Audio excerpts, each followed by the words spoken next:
Hello दोस्तों, नमस्कार। तो आइए हम आज बात करते हैं आदिकाल के महत्वपूर्ण प्रश्नों पर जो टीजीटी, पीजीटी और जीआईसी के परीक्षाओं में पूछे गए हैं। तो देखते हैं पहला प्रश्न है कि सहजयान के प्रवर्तक कौन है। तो सहजयान के प्रवर्तक आपके सरहप्पा हैं। उसके बाद दूसरा प्रश्न, संदेश राशक के रचयिता कौन है। तो संदेश राशक के रचयिता आपके अब्दुल रहमान है। उसके बाद तीसरा, विद्यापति की कौन सी रचना अभी तक संपादित होकर प्रकाशित नहीं हुई है। ये बढ़िया क्वेश्चन है और ध्यान देने वाला भी क्वेश्चन है, तो आप लोग ध्यान दीजिए। तो इसमें इनकी जो कीर्ति पताका है ये संपादित होकर के प्रकाशित नहीं हुई है, क्योंकि कीर्ति पताका के सिर्फ वर्णन मिलते हैं। उस कीर्ति पताका का जो मूल पाठ है वो नहीं मिलता है, तो इससे इसका संपादन नहीं हुआ है। आगे बढ़ते हैं। आत्मबोध किसकी रचना है। तो आप लोग बताइए। आत्मबोध गोरखनाथ की रचना है। आगे देखते हैं प्रश्न, माधव हम परिणाम निराशा, यह काव्य पंक्ति किस कवि की है। यह आपके जीआईसी पीजीटी में पूछा गया प्रश्न है, तो बताइए। तो इसका सही उत्तर हो जाएगा विद्यापति। तो पंक्तियों को भी याद करना जरूरी है, क्योंकि पंक्तियों से भी क्वेश्चन पूछे जा रहे हैं। उसके बाद है कि सिद्ध कवियों द्वारा प्रयुक्त भाषा को क्या कहा जाता है। इसके बारे में चर्चा हुई है सिद्ध साहित्य से। तो आप लोग सही उत्तर बताइए। तो उसको संधा भाषा कहते हैं। उसके बाद अगला क्वेश्चन, निम्नलिखित में से किस रासो काव्य का मूल वर्ण विषय वीर रस न होकर के श्रृंगार रस है। तो इसमें आपके 4 ऑप्शन हैं और उसमें से जो सही उत्तर है उसको आप लोग बताइए। तो आपका सही उत्तर हो जाएगा बिसल देवरासो। बिसल देवरासो में राजमती के माध्यम से वर्णन किया गया है। राजमती उसकी नायिका है। तो आगे हम बढ़ते हैं। 8वां प्रश्न, आल्हा खंड का दूसरा नाम क्या है। ये आपके टीजीटी 2001 और 2003 में पूछा गया है। तो बताइए। आल्हा खंड का दूसरा नाम परमार रासो है। आगे देखते हैं। खड़ी बोली हिंदी में सर्वप्रथम रचना करने वाले कवि का नाम है। तो खड़ी बोली हिंदी में सर्वप्रथम रचना अमीर खुसरो ही किए थे, जो कि आदिकाल में प्रारंभ हुआ था। उसके बाद परमार रासो काव्य कृति के कवि का नाम बताइए। परमार रासो किसने लिखा है। तो आप लोग बताइए। परमार रासो को जगनिक ने लिखा है। उसके बाद आगे बढ़ते हैं। हालात एक कन्हैया किसकी रचना है। ये टीजीटी 2003 में पूछा गया प्रश्न है। जब ऐसे प्रश्न आते हैं तो थोड़ा रैंडम प्रश्न हो जाते हैं, तो ये अमीर खुसरो की रचना है। उसके बाद राहुल संकृत्यायन ने हिंदी भाषा का प्रथम कवि किसे स्वीकार किया है। तो आप लोग बताइए। राहुल संकृत्यायन ने किसे माना है हिंदी भाषा का प्रथम कवि। तो इन्होंने सरहप्पा को हिंदी भाषा का प्रथम कवि माना है। बिसल देव रासो में किस शैली का प्रयोग किया गया है। प्रश्न नंबर 13 बताइए। तो बिसल देव रासो में गेय शैली का प्रयोग किया गया है। ठीक है। अब 14वां प्रश्न देखते हैं। तो प्रश्न नंबर आपके 14, जय मयंक जस चंद्रिका के रचयिता का नाम क्या है। ये टीजीटी 2005 में पूछा गया था। तो बताइए। इसका उत्तर हो जाएगा मधुकर कवि। ठीक है। उसके बाद आगे मिलान वाला प्रश्न है। आपको सूची 1 का सूची 2 से मिलान करना है और सही उत्तर बताना है। तो बिसल देव रासो किसकी रचना है। पृथ्वीराज रासो किसकी है, परमाल रासो किसकी है, खुमान रासो किसकी है। जैसे आपको जो रचना मालूम हो उससे मिलान प्रारंभ करना चाहिए। जैसे पृथ्वीराज रासो को सब लोग जानते हैं, तो इसको चंद्रबरदाई से आप पहले मिलान करेंगे। तो बी का 4 और बी में 4 देखना चाहिए, तो बी में 4 सिर्फ एक ही जगह है, इससे आपका उत्तर बी सही हो जाएगा। बाकी और रचनाओं को देख लीजिए, पृथ्वीराज रासो, ये बीसल देव रासो, नरपतनाल, पृथ्वीराज रासो, चंद्रबरदाई, परमाल रासो तो आपके जगनिक हो गए। उसके बाद खुमाण रासो तो दलपत विजय हो गए। और इन सब रचनाओं को भविष्य के लिए आप लोग याद किए रहिए, क्योंकि ये बाद में भी पूछी जाएंगी, तो आपको ध्यान रहना चाहिए। अब 16वां प्रश्न है, भविष्यत कहा के रचनाकार हैं। ये टीजीटी 2005 में पूछा गया था। तो भविष्यत कहा के रचनाकार कौन है, आप लोग बताइए। तो भविष्यत कहा के रचनाकार हैं आपके धनपाल। ठीक है, आगे बढ़ते हैं। पृथ्वीराज रासो महाकाव्य के रचयिता कौन है। ये देखिए ऊपर वाले मिलान क्वेश्चन में था, तो आपके चंद्रबरदाई हो जाएंगे। 17 का बी। आगे बढ़ते हैं। विद्यापति ने कुल कितने ग्रंथों की रचना की है। देखिए इसके बारे में हम लोग चर्चा किए थे कि विद्यापति की कुल कितनी रचनाएं हैं। तो ये 18 नंबर प्रश्न है, तो आप लोग बताइए। तो विद्यापति ने कुल 14 ग्रंथों की रचना की है। उसके बाद 19 नंबर, श्रृंगार काव्य है।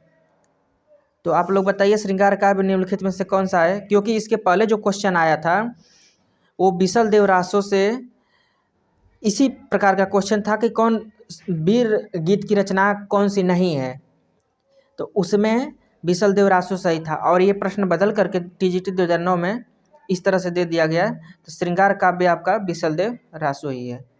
ठीक है, तो 19 का आपका ए ऑप्शन सही हो जाएगा। उसके बाद 20 का, मैथिली बोली के लोकप्रिय कवि कौन है। तो मैथिली बोली के आपके लोकप्रिय कवि 20 का बताइए, सी विद्यापति हैं। उसके बाद आगे बढ़ते हैं। निम्नलिखित में से कौन सी रचना पुष्यदंत की नहीं है। तो आप लोग इसमें से एलिमिनेट करके देखिए कि कौन सी रचना पुष्यदंत की नहीं है। 21 नंबर है आपका, तो सही उत्तर आपका हो जाएगा पौमचरी, क्योंकि पौमचरी रामायण महाकाव्य है और वह इनकी रचना नहीं है पुष्यदंत की। पुष्यदंत की तीनों रचनाएं महापुराण, अड़य कुमार चरियु और जसर चरियु है। ठीक है, उसके बाद आगे क्वेश्चन देखते हैं। सराहपा का संबंध निम्नलिखित में से किससे है। तो सराहपा आपके किस शाखा से संबंधित है। तो आदिकाल में आपके 5 शाखाओं को बताया गया है। तो सराहपा सिद्धों में आते हैं, 84 सिद्धों में, तो इसलिए 22 का आपका हो जाएगा ए ऑप्शन सही, सिद्ध साहित्य। उसके बाद निम्न में से कौन सी शिलांकित कृति है। तो आप लोग बताइए किस रचना को शिलांकित कृति माना गया है। तो 23 नंबर है, 23 नंबर का सही उत्तर क्या हो जाएगा, राउरवेल। राउरवेल को शिलांकित कृति माना गया। शिलांकित कृति से तात्पर्य है कि इस रचना का उल्लेख, जो इसके पद्य हैं वो शिलाओं पे, पत्थरों पर खोद करके लिखा गया था। ठीक है, आगे बढ़ते हैं।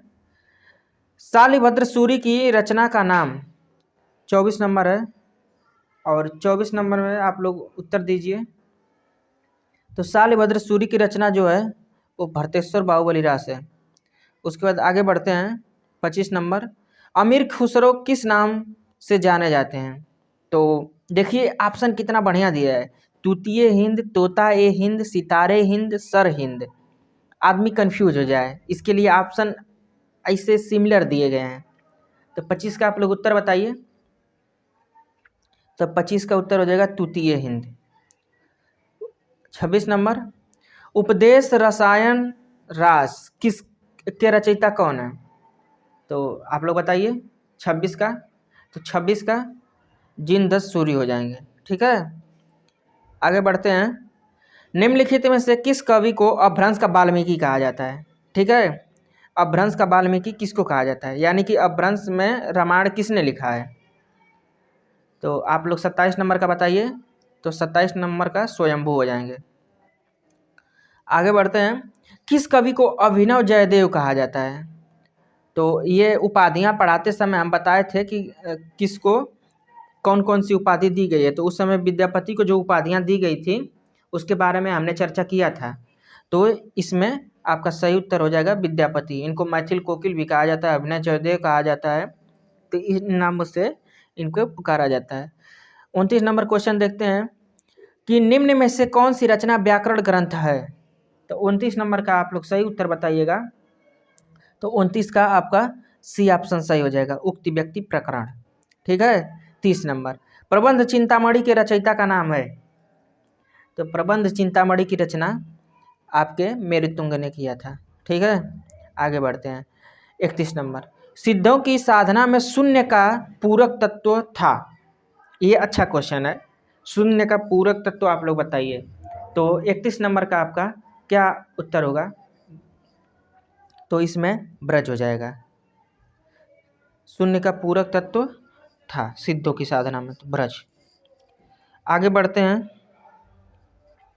उसके बाद 32 नंबर देखते हैं। ढोला मारूरा दूहा किस क्षेत्र का लोकप्रिय काव्य ग्रंथ है? तो ढोला मारूरा दूहा किस क्षेत्र में मतलब लोकप्रिय रूप से गाया जाता है या वहाँ के लोग उसको पसंद करते हैं? तो आप लोग 32 नंबर का उत्तर दीजिए। तो ये आपके राजस्थान का है, प्रसिद्ध ग्रंथ है। आगे बढ़ते हैं।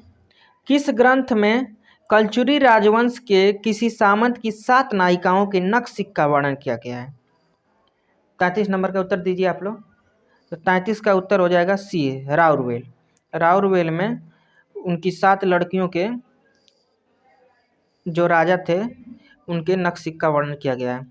आगे बढ़ते हैं। ये देखिए रचना है, रचना क्रम लगाना है। तो रचनाओं का आपको सन भी याद होना चाहिए कि कौन सी रचना किस शताब्दी में लिखी गई है, जिससे हम सही सही क्रम लगा सकें। तो 34 नंबर का आप लोग उत्तर दीजिए। तो 34 का आपका बी उत्तर सही हो जाएगा, कुवलयमाला, राउरवेल, उक्ति व्यक्ति प्रकरण और कीर्ति लता। ठीक है। आगे बढ़ते हैं। कालक्रम की दृष्टि से इनमें सबसे पुराने कवि हैं। तो आप लोग इसमें से बताइए कि सबसे पुराने कवि किसको मानते हैं? तो आप लोग ध्यान होगा कि इसमें आपके तुलसीदास और सूरदास भक्तिकाल के कवि हैं, बिहारी रीतिकाल के कवि हैं। तो इसलिए आपका सही उत्तर हो जाएगा विद्यापति। विद्यापति सबसे पुराने कवि होंगे। ठीक है। तो 35 का आपका डी ऑप्शन सही हो जाएगा। उसके बाद हम 36 नंबर पर आते हैं। पौमचौरी में किसका वर्णन किया गया है?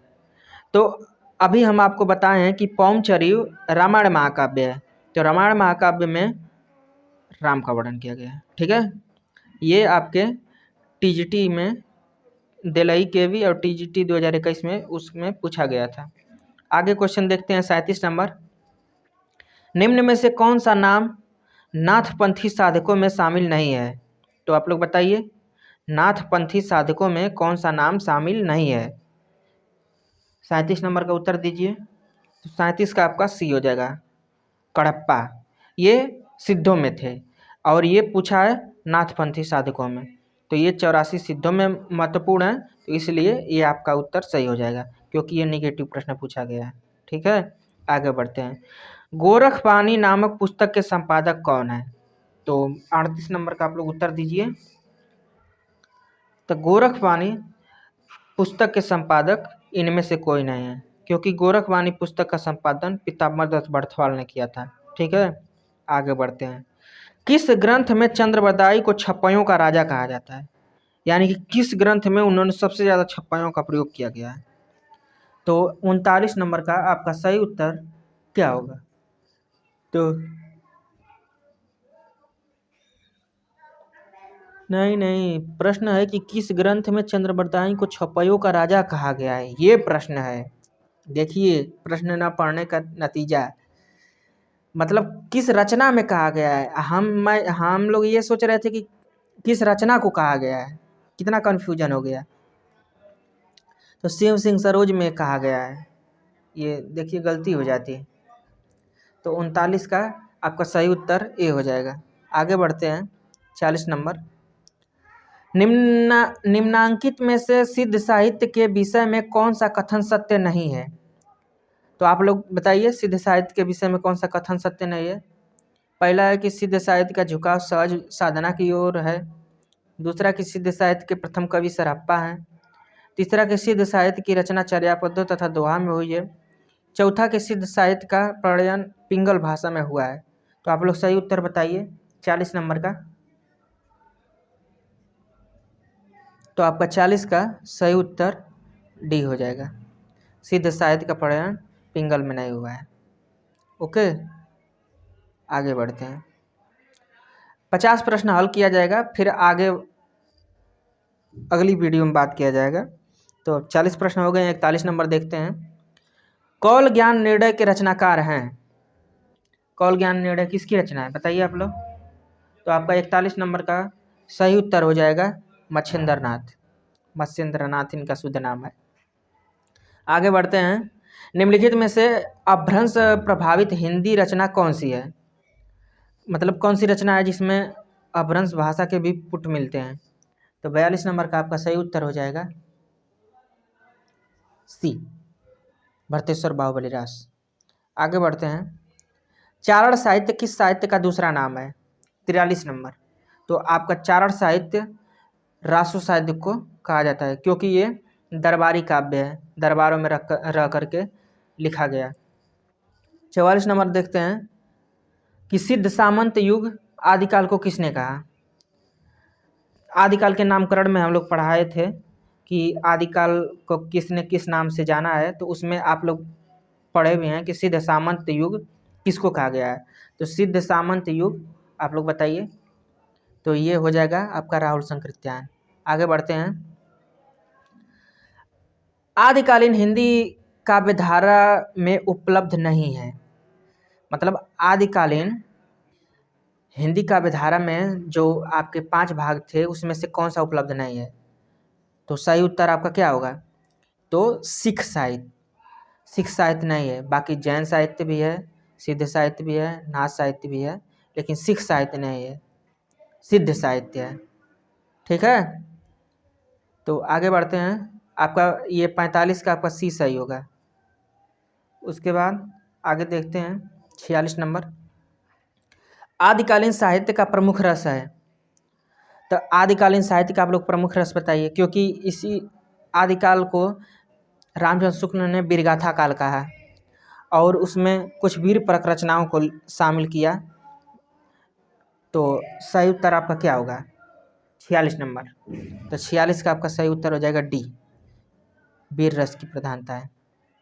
क्योंकि उस समय वो सामंतवादी युग था और सभी राजा एक दूसरे से आपस में लड़ा करते थे, तो राजाओं को वीर परक रचनाओं की ज़रूरत थी उनको उत्साहवर्धन के लिए। तो जो चारण कवि थे, राज दरबारी कवि थे, वो वीर परक रचनाएं लिखते थे। तो इसलिए आदिकाल का जो प्रमुख रस है वो वीर काल ही है, वीर ही है। आगे बढ़ते हैं। एक अमीर खुसरो की पहेली है, उसका देख लीजिए। एक थाल मोती से भरा, सबके सिर पर औंधा धरा, चारों ओर वह थाली फिरे, मोती उससे एक न गिरे। यह किसकी पहेली है? तो ये खुसरो जी की पहेली है। तो 37 नंबर का बी ऑप्शन सही हो जाएगा। 47 का। उसके बाद 48 नंबर। 48 नंबर किस विद्वान ने हिंदी साहित्य के प्रारंभिक काल को वीरगाथा काल कहा है? देखिए अभी बात हो रही थी, तो इसको शुक्ल जी ने कहा है। ठीक है, वीरगाथा काल आप लोग याद रखिएगा। चंद्रबरदाई किसके दरबारी कवि थे? तो चंद्रबरदाई पृथ्वीराज चौहान के दरबारी कवि थे। उन्हीं के साथ गज्जन नृपकाज चले गए थे वहाँ पे। उसके बाद 50 नंबर का प्रश्न है कि गोरखवाणी ग्रंथ के संपादक हैं।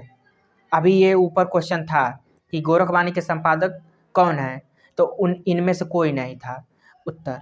उसके बाद यहाँ पे देखिए सीधे सीधे पूछा गया कि गोरखवाणी के संपादक कौन है, तो गोरखवाणी के आपके संपादक पीताम्बर दत्त बर्थवाल हैं। तो ये आपका उत्तर सही हो जाएगा। तो ठीक है, अब इसके आगे वाली जो क्वेश्चन है उनकी अगले वीडियो में बात होगी, नहीं तो वीडियो बहुत लंबा हो जाएगा और बोरिंग टाइप में लगेगा। ठीक है।